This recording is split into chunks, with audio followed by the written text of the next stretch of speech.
नमस्कार दोस्तों। तो आज हम जानेंगे कुछ ऐसे तरीके जिनकी मदद से आप भी लोगों को प्रभावित कर सकते हैं और उनसे अपना काम निकलवा सकते हैं। ये जो टेक्निक है ये मैं आपको डेल कार्नेगी, जो कि एक अमेरिकी लेखक हैं, उनकी लिखी book how to win friends and influence people से बता रहा हूँ। अगर आपने ये किताब पढ़ी है तो अच्छी बात है, और अगर नहीं पढ़ी तो कोई बात नहीं। मैं आपको बताऊंगा 3 ऐसे तरीके जिससे आप भी लोगों को प्रभावित कर सकते हैं और उन्हें अपना दोस्त बना सकते हैं। इन तरीकों को हम छोटी छोटी स्टोरीज के जरिए समझेंगे। बस आप वीडियो को एंड तक जरूर देखिएगा। तो चलिए शुरू करते हैं। You can't win N argument. Mister Smith और मिस्टर टोनी, जो कि दोनों एक अच्छे दोस्त थे, एक बार एक पार्टी को अटेंड करने के लिए गए हुए थे। मिस्टर स्मिथ और मिस्टर टोनी और 5-10 लोग एक टेबल के पास बैठकर बातें कर रहे होते हैं। तभी वहाँ बैठा एक शख्स जिसका नाम पैट्रिक होता है, वह एक वाक्य बोलता है कि हम एक ऐसी चीज़ें हैं जिन पर सपने बनते हैं, और बताता है कि यह लाइनें बाइबल में लिखी गई हैं। लेकिन मिस्टर स्मिथ को पता होता है कि यह लाइनें बाइबल से नहीं बल्कि शेक्सपियर के एक नाटक से हैं। तो स्मिथ ने पैट्रिक की गलती को बताया और कहा कि आप गलत बोल रहे हैं, ये लाइनें बाइबल से नहीं बल्कि शेक्सपियर के एक नाटक की हैं। लेकिन पैट्रिक यह बात मानने को तैयार नहीं था। वह अपनी बात पर अड़ा रहा और बहस करता रहा। स्मिथ ने अपने दोस्त टोनी, जो कि उसके पास ही बैठा था, जिसने कि शेक्सपियर के सारे नाटक पढ़ रखे थे, उससे राय लेने की सोचता है ताकि वह पैट्रिक को गलत साबित कर सके।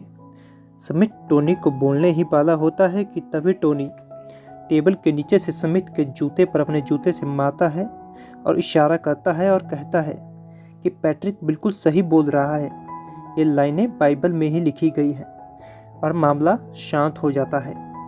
पार्टी से वापस घर जाती बात स्मिथ टोनी से कहता है कि तुम्हें पता था कि वह लाइनें जो पैट्रिक ने बोली थी वो शेक्सपियर की ही थी, फिर तुमने सच क्यों नहीं बताया? टोनी बोला कि देख स्मिथ, हम उस पार्टी में मेहमान थे, तुम्हें उसे यह साबित क्यों करना है कि वह गलत है? उसे गलत साबित करने से क्या वह तुम्हारी तरह बन जाएगा? वो वैसा ही रहेगा। क्यों न उसे वैसा ही अपनी नज़रों में सही साबित रहने दो। उसने तुम्हारी राय नहीं मांगी थी, तो फिर बहस करनी ही क्यों? फिर स्मिथ समझा, वह ना सिर्फ पैट्रिक को गलत साबित करने के लिए टोनी की राय लेकर बहस को और बढ़ाता, बल्कि अपने दोस्त को भी अनचाही सिचुएशन में फंसा देता।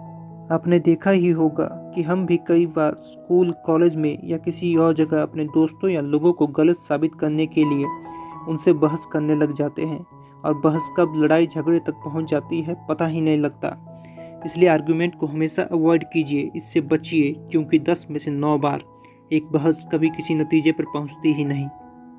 द ड्रॉप ऑफ हनी, शहद की एक बूंद।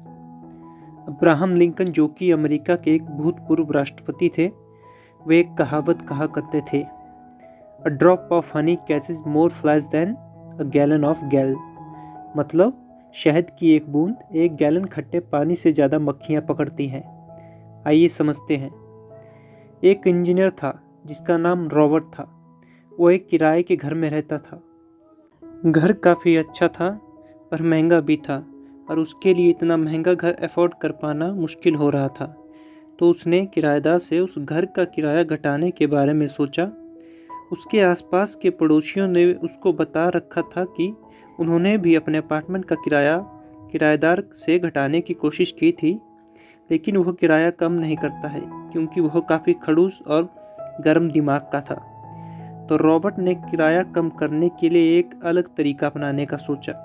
उसने किराएदार को एक लेटर लिखा जिसमें उसने लिखा कि मैं आपका घर खाली कर दूंगा जैसे ही हमारा एग्रीमेंट ख़त्म हो जाएगा। लेकिन सच ये था कि रॉबर्ट वह मकान खाली नहीं करना चाहता था, क्योंकि वह उसे काफ़ी पसंद था। किराएदार को जैसे ही लेटर मिला, वह तुरंत रॉबर्ट से मिलने घर पर अपनी सेक्रेटरी के साथ आ गया।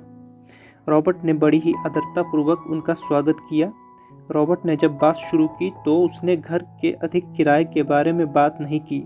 उसने बताया कि वह इस घर को कितना पसंद करता है। उसने कहा कि मैं आभारी हूँ कि आप यहाँ आए। उसने बताया कि वह 1 और साल यहाँ पर रहने की सोच रहा है, पर जितना किराया इस घर का है मैं उतना किराया अब दे नहीं पाऊंगा। घर का मालिक हैरान था, क्योंकि कभी भी किसी किराएदार ने उससे इस तरह आदरतापूर्वक बात नहीं की थी। उसे समझ नहीं आ रहा था कि वह रॉबर्ट को क्या कहे। वह उसे अपनी समस्याएं बताने लगा कि किस तरह और अपार्टमेंट के लोग उसे तरह तरह की अपार्टमेंट की समस्याएं बताकर परेशान करते हैं। एक ने तो उसे 14 बार खत लिखा, कुछ ने उसको अपमानित किया, एक को तो उसे किराया ना देने के कारण घर से भी निकालना पड़ा। लेकिन दूसरी तरफ तुम हो रॉबर्ट, जो इस मकान से पूरी तरह संतुष्ट हो और किराया वक्त पर देते हो। और वह फिर बिना रॉबर्ट के कुछ बोले ही कुछ किराया घटाने को मान गया। रॉबर्ट ने उसे एक अमाउंट बताया जितना कि वह पे कर सकता था, और मकान मालिक बिना कुछ बोले ही उस किराए पर मान गया। और जाते वक्त उसने रॉबर्ट को कहा कि उसे घर में कुछ और सुविधाएं चाहिए हो तो बताना। मान लो अगर रॉबर्ट ने और किराएदारों की तरह ही किराया घटाने को लेकर बहस की होती, तो क्या वह किराया घटाता? बिल्कुल भी नहीं, बल्कि यह एक फ्रेंडली और हम्बलफुल बिहेवियर था जिसकी वजह से वो किराया घटाने को कामयाब रहा। लिंकन ने सही ही कहा है, a drop of honey catches more flies than a gallon of gall. आपने देखा ही होगा कि हम भी कई बार अपना काम निकलवाने के लिए लोगों से बिना सोचे समझे झगड़ने लगते हैं, जबकि हम उनको उनकी खूबियों और योग्यताओं को बताकर उन्हें हमारे हक में फैसला लेने के लिए मना सकते हैं। जब शहद की एक बूंद काम कर सकती है तो इमली से भरी बाल्टी की क्या ज़रूरत। तीसरी जो हमारी टेक्निक है वह है if you are wrong admit it. अगर आप गलत हैं तो स्वीकार कीजिए।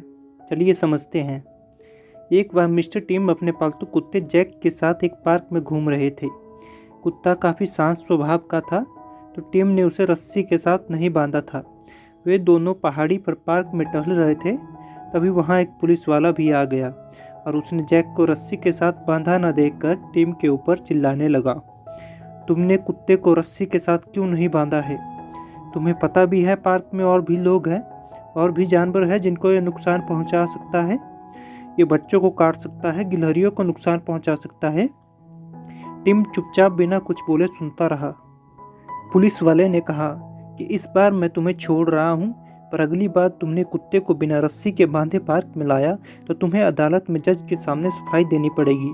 और वह वहाँ से चला गया।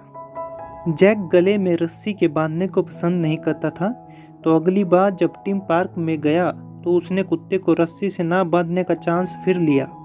उसने उसे रस्सी से नहीं बांधा और दोनों भागते हुए पहाड़ पर पार्क की तरफ निकल गए।